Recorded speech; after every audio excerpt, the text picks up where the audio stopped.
Hey, what's up, all you guys out there in YouTube land? Evan Minton here of Cerebral Faith. Please mind the cat. Here today I'm to talk about T.J Steadman's book, Answers to Giant Questions, How Understanding the Biblical Nephilim Will Enlarge Your Faith. This is a pretty good book. As you can see, it's kind of thick. There's a lot of information in it. And as the title suggests, it's about the Nephilim. Now, in the first portion of the book, he talks about what the Nephilim are. He goes into different theories of different interpretations of the Nephilim, which, as he shows in the book, were pretty much non-existent until the 4th century, like the Sethite view, the Neanderthal view, the Ancient Kings view. I mean, nobody was even talking about these until the 4th century, when certain people started bringing up alternate views of the Nephilim. He in this book, he goes into, he defends the angelic hybrid view. The angelic hybrid view of the Nephilim in Genesis 6. The sons of God went into the daughters of men and bore children unto them. These were the mighty men of old, men of renown. And that's what he defends is the true view. And he does this in the first portion of the book. Now, in section 2 of the book, he addresses the question of how the Nephilim could have reappeared after the flood, after God sent the flood to destroy all of them. And he looks at the possibilities that maybe the giants could have destroyed the flood.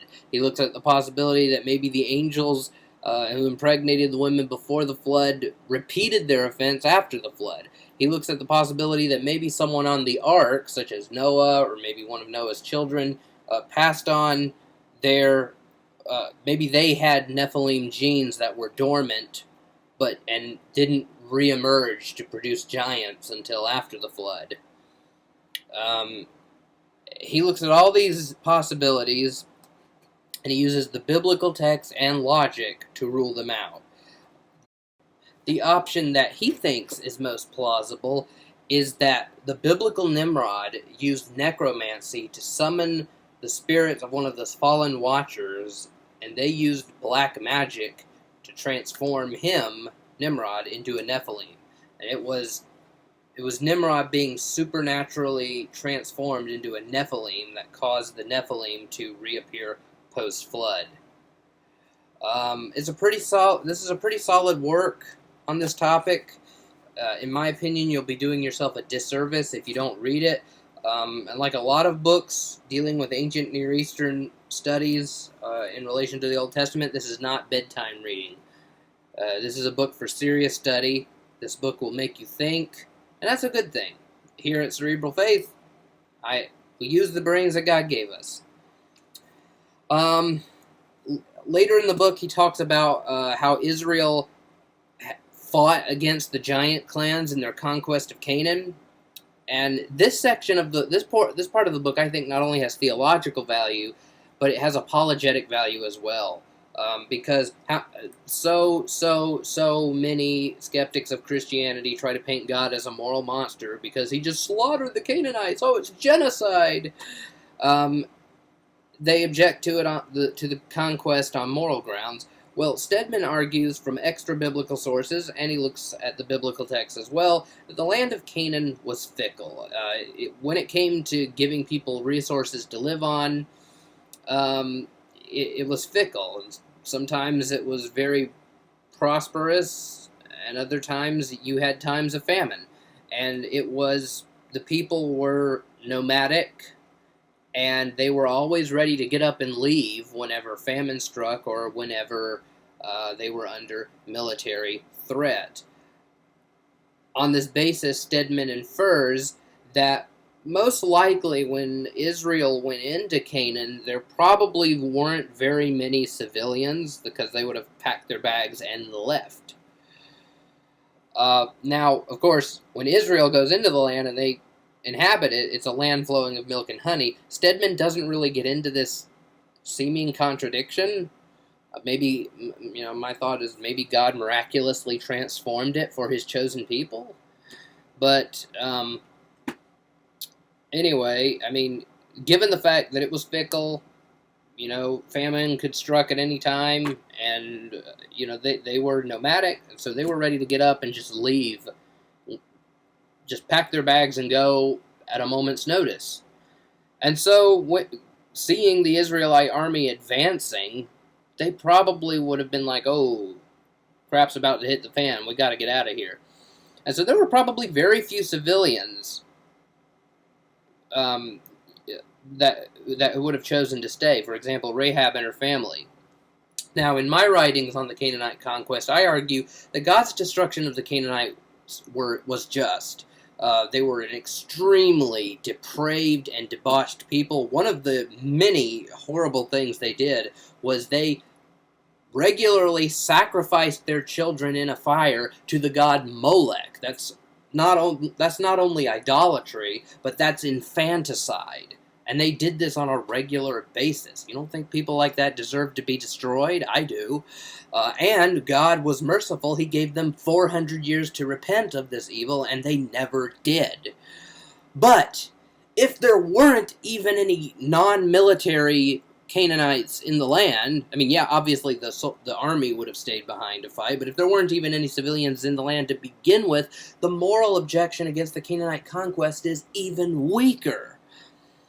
So, and Steadman also talks about how the book of Joshua, which is the book of the Bible that records the Canaanite conquest, this was a military text. That's the genre that the book falls into. And so when it says, for example, that God ordered, or that Israel they destroyed every man, woman, child, and even all the oxen and the cattle, this wasn't a literal indiscriminate slaughter of living things in the land. This was a common military idiom for total conquest. It just means that they took over the whole land. And so, for people who are bothered by the conquest narrative, this portion of the book will be like a breath of fresh air. Now, the last couple of sections of the book are focused on application and eschatology. The application is in section 5 of the book, and it's about making this information useful to believers. This is something that I haven't seen many other Nephilim books do, and so I think this really sets it apart from other Nephilim books on the subject, such as Michael Heiser's Reversing Hermon and Brian Godawa's When Giants Were Upon the Earth. I haven't read Ryan Pitterson's Judgment of the Nephilim, so maybe there's an application portion to that book, but I haven't read it, so I can't speak to it. It is nice to have an application part of the book, especially if you're a pastor, which I'm not. But if you're a pastor who does expository preaching, you're going to want to know how to apply the Nephilim portion of Genesis 6. If you're preaching through the primeval history and you get to Genesis 6, you're going to want to talk about the Nephilim, right? And since preaching usually involves 3 steps, 1, you read the text. 2, you exegete the text. You tell the congregation what it means, and then 3, you tell them how to apply what they just learned to their lives. What can we learn from this? Well, if you don't know what to do in that 3rd step, you're either going to probably just give your audience, your congregation, those people sitting in the pews, you're going to give them a whole bunch of cool theological facts, and then someone at the end is probably going to be like, hey, that was a pretty cool sermon, preacher, but what does that have to do with me? Why should I care about biblical giants in the antediluvian period? You're either going to do that, or you're just going to skip over it because you can't find any way to apply it. And that's bad. Skipping over parts of Scripture is something no preacher should do. I believe the theological education in the church is extremely shallow today, in part because of preachers doing just that. They have verses that they don't know what to do with. Maybe they don't even know how to interpret it, so they just skip over it. And they just don't wrestle with the text. I like how Michael Heiser puts it in The Unseen Realm. He says, if it's weird, it's important. The final section of the book had to do with eschatology. Now, if you've been to cerebralfaith.net and you've read my papers on Matthew 24 and the beast of Revelation, you'll know I'm a historic preterist. I think 99% of New Testament prophecies, with the exception of Acts chapter 1 and 1 Thessalonians 4, and Revelations 21 and 22, have been fulfilled.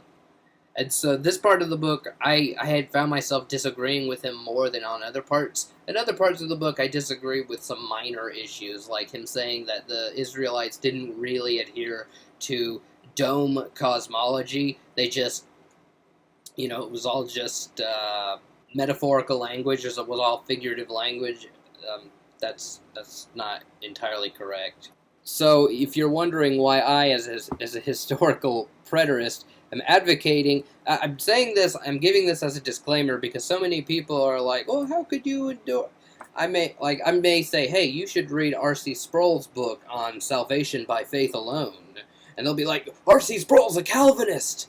I'm like, yeah, and for some reason, people think you have to agree with everyone on. You have to agree with someone on every single issue to say, "Hey, I highly recommend you read this book." I don't know where that's written, but I get it a lot. But anyway, I think this is a fantastic book. I definitely learned some things about the gods of the nations. Those ex-Divine Council members that I didn't know about before. I definitely learned some things about the conquest of Canaan I didn't know before. It's just a really, really solid work in ancient Near Eastern Old Testament scholarship. I think you ought to read the book, and like I said, it's got an application section, so you'll know how this, it's not just a book with a bunch of cool theological facts. So I highly recommend you get the book. It's only available in paperback. I do not know if T.J. Steadman plans on releasing a Kindle version at any point, but it is available in paperback for $25 on Amazon, so I highly recommend you go pick that up.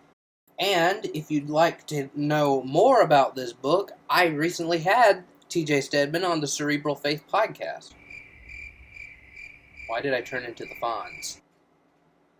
We had a very long conversation about some of the contents of the book, so if you'd like to have your appetite whet even more for what you can expect, go check out the Cerebral Faith podcast over on cerebralfaith.net.